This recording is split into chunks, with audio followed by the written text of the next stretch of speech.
quarterback and Heisman Trophy winner Jayden Daniels has opted out of the Reliaquest Bowl, making this Wisconsin-LSU game just a little more interesting, meaning that this team will be utilizing Garrett Nussmeier in his first ever start for LSU, setting up the stage for him to take the reins of this team and show all of Tiger Nation what he's got going on. For this episode, I'll be giving you guys all of the need-to-know information about this LSU bowl game against Wisconsin.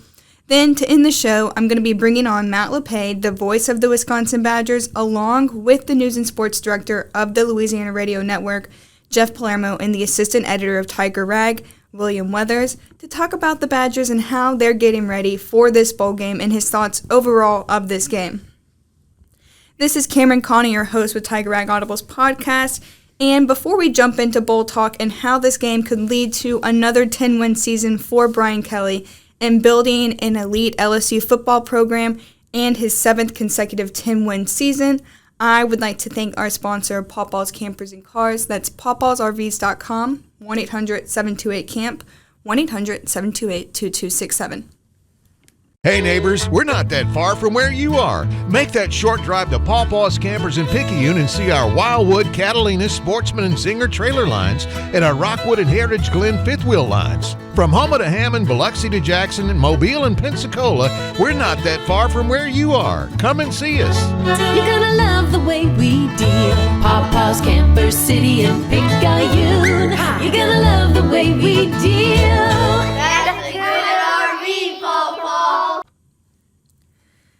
Now, an 11 a.m. kickoff for LSU is quite honestly insulting, even more insulting when you realize that this 11 a.m. kickoff is the morning after New Year's Eve, the morning after everyone's been celebrating the new year all night long. But the more I look into this matchup, there's more details that I find worth noting and making this game a bit more interesting.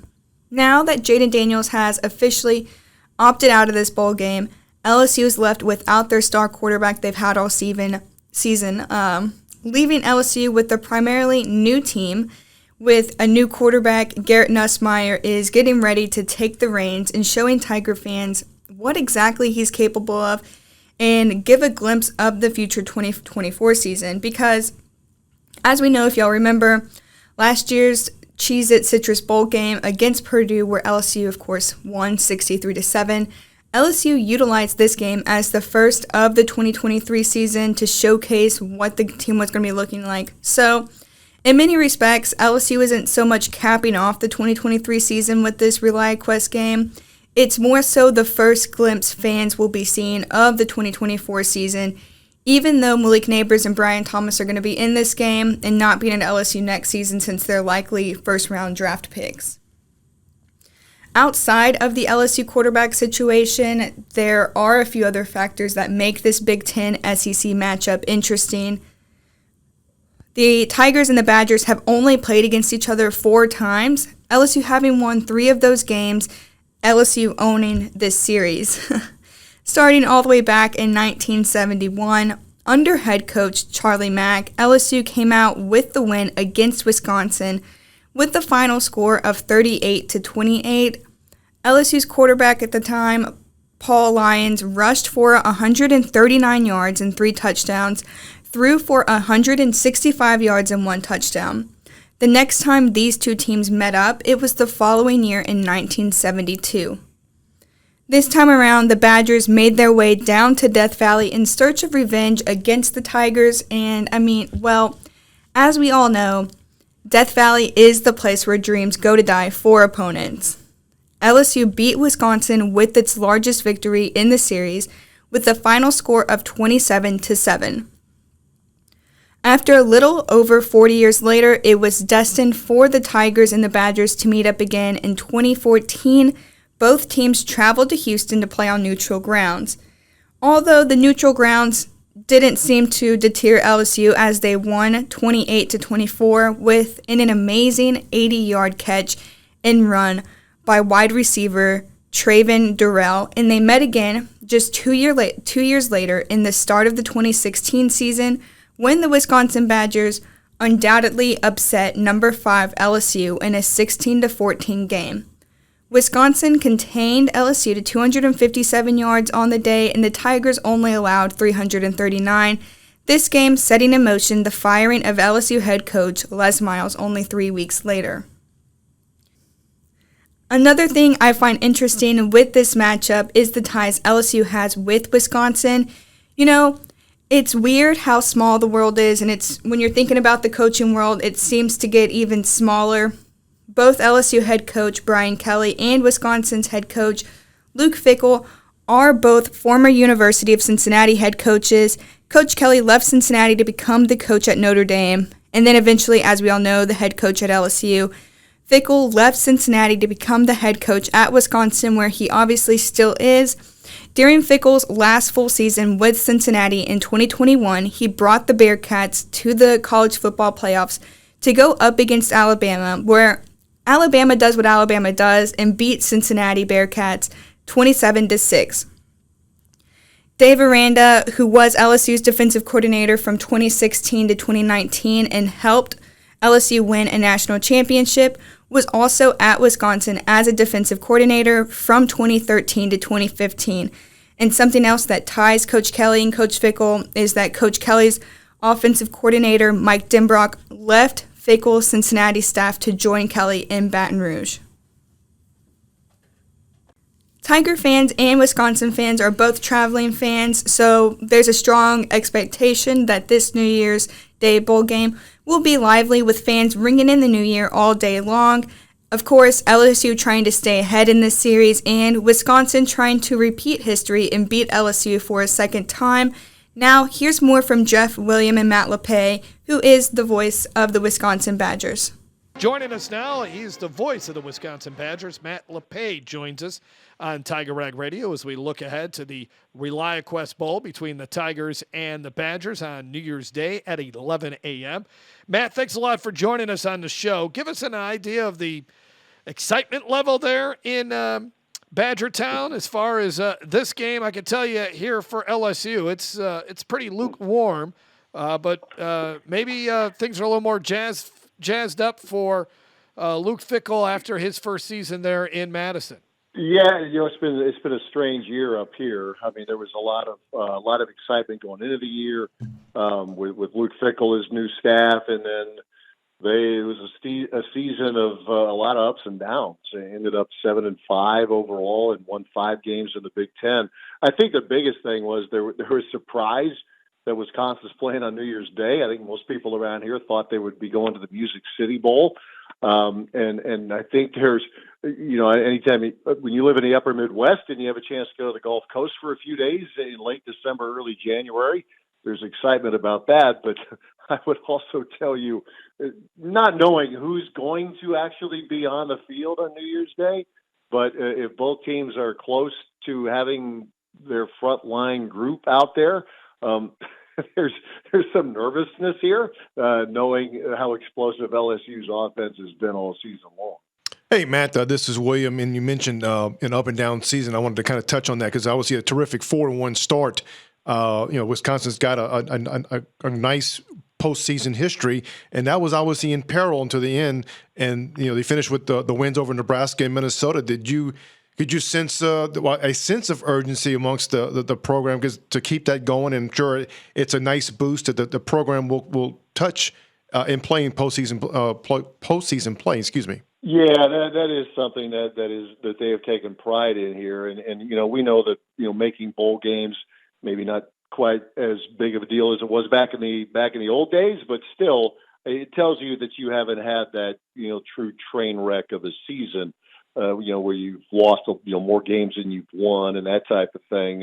But I think that sense of urgency really, it came into play. It was almost like the last straw when these guys not only lost, but were really kind of dominated at home against Northwestern. And that's been a really good story in the Big Ten. Northwestern, what David Braun's been able to do, with all the turmoil that went on in Evanston.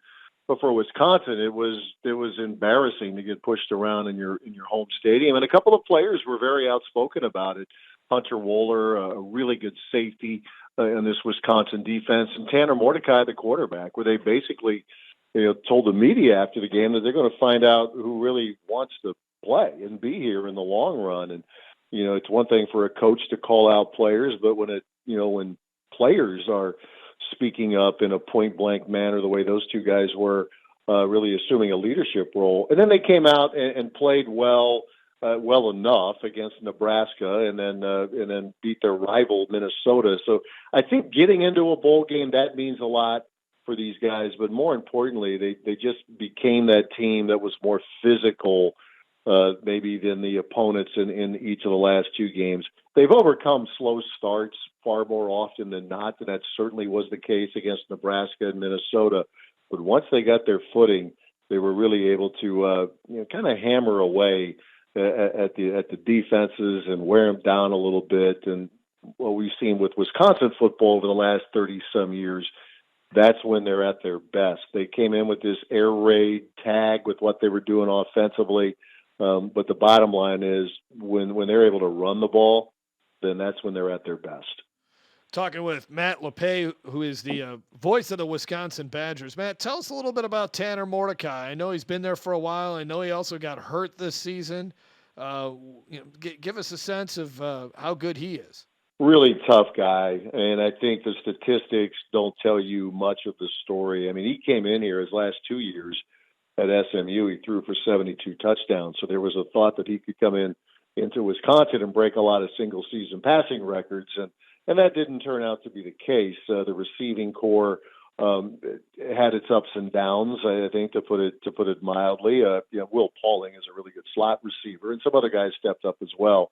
But for Mordecai, the statistics with touchdown passes, it was a low total. But he was able to hurt teams, with his toughness, his leadership, and his ability to run the ball. There was something that the coaches had noticed last year when he was at SMU, that he could hurt defenses with his feet a little bit. So when I mentioned a moment ago about this running game, Mordecai has had a little bit to do with that, or more than a little bit to do with that. His ability to pull the ball down, and if you sometimes predetermined, but sometimes when he's flushed out of the pocket, he can still hurt people with his feet. And I think the experience, he's a sixth-year guy, well-traveled, started his college career at Oklahoma, blossomed at SMU. So he's gone through his own roller coaster here. So I think, just given his age and some of his past experiences, he's been built to deal with tough times. And he, for just being a one-and-done player here at Wisconsin, I do think he emerged as one of the true team leaders. As you mentioned, what personnel-wise will show up on the field January 1st remains to be seen, but I know one guy who's already opted out for the Badgers is Braylon Allen, and I was wondering if you can put in perspective, if you take a guy who's got almost 3,500 career yards and second-team All-Big Ten, what that will mean to the offense.